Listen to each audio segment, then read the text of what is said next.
Bonjour à tous, bienvenue dans l'interview de Robin des Droits. Donc pour cette seconde édition, nous sommes à Lyon et nous avons l'honneur de pouvoir interviewer Maître Chance qui est avocate ici au barreau de Lyon, avocate de son propre cabinet Kaizen Avocat, qui exerce en droit de l'environnement et qui, dans le cadre de son métier, a eu notamment l'occasion de travailler sur des dossiers de pollution des milieux de vie. Et donc ce sont ces questions que l'on va se poser aujourd'hui. Comment agir juridiquement quand l'on vit dans un milieu pollué? Bonjour Louise, merci d'être avec nous. Bonjour. Bienvenue sur l'interview de Robin des Droits, donc notre petit format vidéo. Tu travailles sur Lyon donc tu as dans ton métier d'avocate eu l'occasion de travailler sur des dossiers de pollution, notamment des sols. Et donc il y en a un à côté de Lyon qui est un dossier où une ancienne blanchisserie exerçait pendant de nombreuses années et où il y a quelques années maintenant on a découvert des pollutions dans les sols, sauf que des habitations avaient été construites là et donc des gens habitaient là. Est-ce que vous pourriez nous faire un petit résumé de cette affaire et ensuite on discutera sur comment agir face à ça? Oui, avec plaisir. Alors, ce qui est hyper intéressant dans cette affaire, c'est que déjà, c'est pas des constructions. En fait, c'est des transformations de bâtiments industriels en bâtiments d'habitation. Donc, il n'y a pas eu de construction sur des sites industriels, mais une transformation de l'existant. Et l'autre partie intéressante, c'est qu'en fait, ces pollutions, elles étaient déjà constatées depuis 1971. C'est-à-dire que ça fait depuis 1971 qu'il y avait déjà des courriers qui étaient envoyés au maire, qui étaient envoyés au préfet pour dire on vit dans un cloaque, on vit dans un bidonville, arrêtez les mots, faites des actes, parce qu'en fait il y a des pollutions qui sont graves. Les industriels de l'époque ont été condamnés en 85 et en 86 pour cette pollution, parce qu'il y a quand même des maraîchers qui crachaient du sang après avoir bu de l'eau du puits qui était contaminée par du trichloroéthylène. Suite à ça, de 86 à 2019, il ne s'est rien passé juridiquement sur cette pollution. D'accord. Tout le monde a tué cette affaire. Soigneusement, personne n'a rien dit dans les actes notariés, dans les actes de vente, etc. Personne n'a parlé de ce passif industriel. Et en 2019, un couple qui a décidé de rénover sa maison, qui dans le cadre de cette rénovation a déplanté un arbre.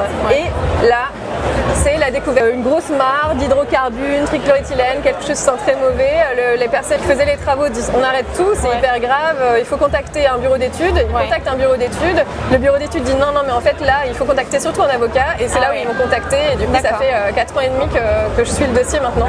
Et donc c'est vraiment une affaire catastrophe entre guillemets, c'est-à-dire vous creusez un trou et là il y a une substance quoi. C'est vraiment on la voit quoi. On la voit, on la sent et en fait c'est surtout ce qui est hyper grave, c'est que c'est pas seulement sur les 2 hectares, c'est-à-dire que là le périmètre va de 4 hectares ou plus d'investigation par l'ADEME. C'est vraiment une pollution de grande ampleur qui est très grave et qui dure depuis très longtemps. Et donc ils découvrent cette pollution sur leur terrain. J'imagine que leur première crainte c'est comment est-ce qu'on peut partir d'ici ou bien est-ce qu'on peut vendre la maison, enfin qu'est-ce qu'on peut faire donc, et là qu'est-ce que l'avocat vient faire là-dedans en fait? Alors au début on savait pas tout ça, on connaissait pas tout ça, donc en fait on a déroulé la plotte avec les clients aux archives départementales, à la mairie, de regarder les actes. En fait on a découvert au fur et à mesure, en fait finalement on a mis à jour cette affaire de grande ampleur. Mais au début on savait pas est-ce que ça allait rester juste là ou est-ce que c'était vraiment énorme. Et du coup la première action qu'on peut faire quand on découvre qu'il y a une pollution, c'est déjà se renseigner sur le passif du site. Donc il y a des bases de données qui sont publiques, il faut aller les consulter, donc c'est Basol, Basias, Géorisque, etc. Il faut aller les consulter pour voir est-ce qu'il y a eu des activités. Là par exemple il y avait une fiche qui disait déchetterie et effectivement sur ce terrain il y avait eu de la déchetterie et du stockage de trichloroéthylène. Ça permet de donner une première information. C'était clairement pas complet, ces bases de données sont pas complètes, mais ça permet de donner une première indication. Et donc même avant peut-être de s'installer quelque part, en fait ça peut être un réflexe d'aller consulter finalement toutes ces bases de données, savoir ce qui se passait sur le terrain avant. En termes d'action juridique, qu'est-ce que vous avez avec votre cabinet? Donc il y a 3 pans en fait sur lesquels on a travaillé. Le premier pan c'était de rechercher s'il y avait des responsables administratifs parce que l'ADREAL nous disait qu'il n'y en avait pas. Et l'ADREAL c'est les services du préfets qui s'occupent de toutes ces affaires d'environnement et de pollution. Ouais, tout à fait. En fait, l'administration nous disait non, mais en fait, il n'y a pas de responsable. On a dit, quand même, ça vaudrait le coup de rechercher. Et en fait, on a recherché, on a trouvé. Ouais.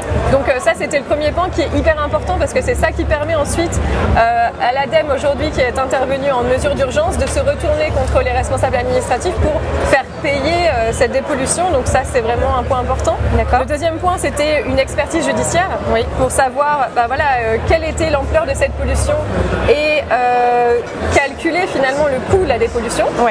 Et le troisième point, troisième aspect, c'est l'aspect pénal. Parce qu'il y a des infractions qui ont été commises, notamment on a actionné le nouveau délit d'écocide. C'est aujourd'hui médiatisé sur la première affaire d'écocide en France. Et il y a beaucoup d'autres infractions qui ont été commises, c'est pas seulement l'écocide. Mais ça, c'est le troisième volet de notre accompagnement juridique. Est-ce que tu pourrais nous expliquer l'écocide, en quoi ça consiste? Oui, alors l'écocide, donc ça a été créé en août 2021. Le but, c'est de sanctionner les personnes qui commettent des infractions qui sont graves, qui sont durables sur la santé, l'environnement, etc. Mais il faut vraiment prouver une intentionnalité de commettre l'infraction et il faut prouver une durabilité de l'effet sur l'environnement. Donc il faut que ça soit plus de 7 ans. Bon là, étant donné que c'est un dossier qui défraie la chronique, parce qu'on a des courriers qui disent depuis 1971, on vit dans un cloaque. Donc bon, voilà. On n'a pas trop de doute sur la longue durée de la pollution. Oui, et surtout qu'en plus, avant les condamnations judiciaires de 85 et 86, on a eu une première expertise judiciaire de 82 sur la pollution. Ah oui, donc d'accord. Donc pour le coup, c'est documenté. C'est très documenté, c'est tout à fait prouvé. Et en plus, suite à ça, il y a eu une autre expertise judiciaire qui a été faite donc, au début quand je suis intervenue dans le dossier. Et après, donc l'exploitant qui a été retrouvé, donc le responsable administratif a mandaté aussi des bureaux d'études. Donc en fait, on a beaucoup de preuves sur la pollution, l'ancienneté, la gravité, etc. Donc dans ce dossier-là, la recherche de la preuve n'est pas vraiment une difficulté. Aujourd'hui non. Parce qu'on a tout constitué. Mais au début, quand on a découvert ça, il n'y avait rien. C'était très compliqué.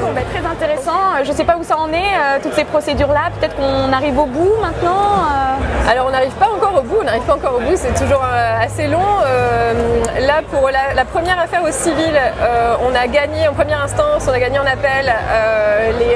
Le vendeur et les notaires ont été condamnés à plus d'1 million d'euros. Et là, ça va aller devant la Cour de cassation. On a 2 autres dossiers en appel et puis 3 autres dossiers en première instance. Au pénal, ça démarre et on défend 20 parties civiles. Ah oui, donc c'est quand même des dossiers assez importants. Ok, bon, merci. Il y a un autre dossier qui défraie la chronique aussi à Lyon, c'est celui des polluants éternels. Les PFAS ont été retrouvés dans des eaux de consommation, notamment, il me semble. Dans des eaux, dans les sols, dans les œufs, dans la volaille, dans les poissons, le lait maternel. Bon, voilà, donc énormément de denrées consommables, donc avec un risque important de contamination en fait de la population qui consomme derrière ces denrées. Donc dans cette affaire-là, Kaizen Avocat est l'avocat de l'association Notre Affaire à tous. Quel est à nouveau le rôle de l'avocat dans cette affaire?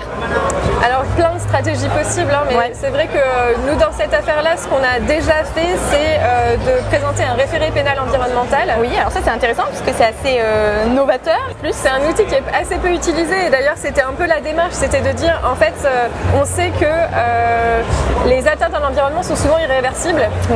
Et c'est un problème. Et il y a des outils juridiques en urgence pour mettre fin, pour essayer de limiter le plus possible ces atteintes irréversibles. Et donc là, effectivement, cet outil, il est assez peu utilisé malgré sa longévité. Ça existe depuis 1992. Ah oui, d'accord. Donc en effet, donc ça existe depuis très longtemps. Mais en fait, c'est assez peu utilisé, assez peu connu parce que aussi, il faut aller voir le juge des libertés et de la détention pour lui parler de droit des ICPE, droit de l'environnement. C'est pas habituel. C'est pas habituel, voilà. Mais on sait qu'aujourd'hui, on est sur une situation d'urgence climatique, que le droit de vivre dans un environnement sain, c'est une liberté fondamentale. On sait aussi qu'il y a une mission sur les référés qui dit que, justement, étant donné que ces atteintes sont irréversibles, c'est hyper important d'utiliser l'outil des référés, qui est un outil qui permet d'agir juridiquement en urgence. Et donc, on s'est dit, dit, ben voilà, c'est super si on arrive à obtenir des résultats grâce au référé, parce que l'idée c'est après de publier la requête sur le site internet et ça puisse être dupliqué. D'accord.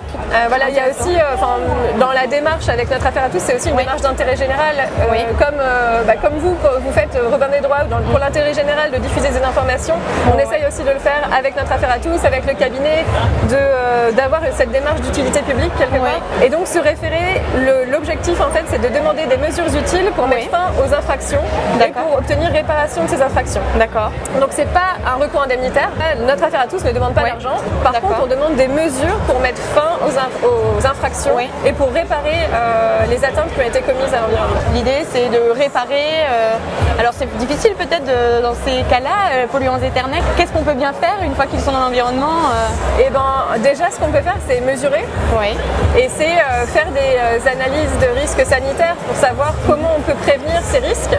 Donc en fait, il y a beaucoup de choses à faire sur les prélèvements. Parce qu'en fait, les premières mesures à mettre en place quand il y a une pollution de l'environnement, c'est quantifier, comprendre, réfléchir en termes de vecteurs, sources, risques. Et ça, pour l'instant, on n'a pas encore de prélèvement sanguin. Ce serait aussi normal que ce soit les pollueurs qui prennent en charge tous ces prélèvements, parce que c'est des pollutions qu'ils ont eux-mêmes causées. Et donc il y a aussi le principe pollueur-payeur, en vertu duquel le pollueur doit prendre en charge les mesures de dépollution, mais aussi de prévention et de réparation. Oui, d'accord. Voilà. Si on devait en 2 mots, demain, moi, citoyen lambda, j'ai un problème de pollution chez moi ou à côté de chez moi, quel doit être mon réflexe? Donc à mon avis, on a 3 réflexes à avoir. Le premier, c'est de consulter les bases de données publiques environnementales. Le deuxième, c'est de faire une réclamation auprès des administrations compétentes, parce qu'en fait, il y a des services d'inspection qui sont là aussi pour faire appliquer le droit de l'environnement. Et le troisième, c'est bien sûr de consulter un avocat spécialiste en droit de l'environnement. Bon, mais écoute, merci beaucoup Louise pour ce temps passé ensemble. Merci à tous de nous avoir écoutés. On se retrouve bientôt pour un prochain interview. Et en attendant, retrouvez-nous sur nos réseaux sociaux et sur notre site internet robindesdroits.fr. À bientôt. À bientôt.